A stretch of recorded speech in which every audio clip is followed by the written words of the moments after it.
જોવો બધા કેવા નવી ગાડીઓના ફોટા અને વિડીયો સ્ટેટસમાં મૂકે છે. આપણી સિવાય બધા ગાડીઓમાં ફરે છે. આપણે કેદી નવી ગાડી લેવી છે?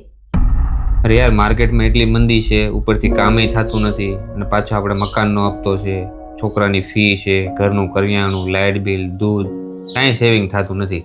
એક કામ કર, આપણે આવતા વર્ષે જો. હા બસ જો, દર વર્ષે તમારો આ જ ડાયલોગ હોય.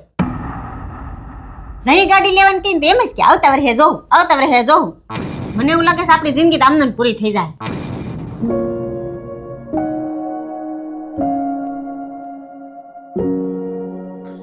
તારી વાત તો સાચી છે, પણ તને એક વાત પૂછું? ચાલ હું આપણી ગાડી લઈ આવું, પણ એના હપ્તા ભરવાના ટેન્શનમાં નહીં હું તને પ્રેમ આપી શકું, નહીં હું તને સાથ આપી શકું, નહીં હું તને સમય આપી શકું, કે નહીં હું પરિવારને ખુશ રાખી શકું, તો પછી એ ગાડી શું કામની?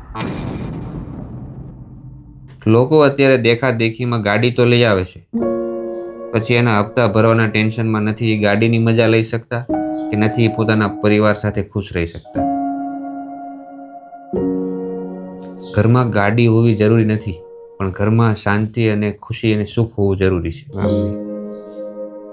જો ઘરમાં ગાડી લાવવામાં ઘરની સુખ અને શાંતિ વેચાઈ જતી હોય તો પછી એ ગાડી શું કામની? તમારી વાત સાચી છે. મને માફ કરી દો, મારી ભૂલ થઈ ગઈ. બધાના વિડીયોમાં સ્ટેટસમાં ગાડી જોઈ જોઈને મને એવું જ લાગવા માંડ્યું હતું કે મારી એક પાસે જ ગાડી નથી, હું એક જ દુઃખી છું. મારે અત્યારે ગાડી નથી જોતી, અત્યારે મારે તમારો સાથ, તમારો પ્રેમ અને સૌથી વધારે મારે તમારી ખુશી જોઈએ છે.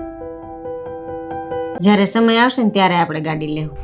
તો મિત્રો, અત્યારના સમયમાં ગાડી એક જરૂરિયાત છે, પણ ગાડી ત્યારે જ લો જ્યારે સમય આવે.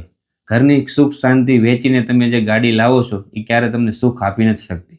એટલે ટૂંકમાં કહું તો દેખાદેખીમાં ના પડવું. મિત્રો, આ વિડીયો તમને કેવો લાગ્યો તમે કોમેન્ટ જરૂર કરજો, અને જો સારો લાગ્યો હોય ને તો 10 પરિવારને મોકલી દેજો.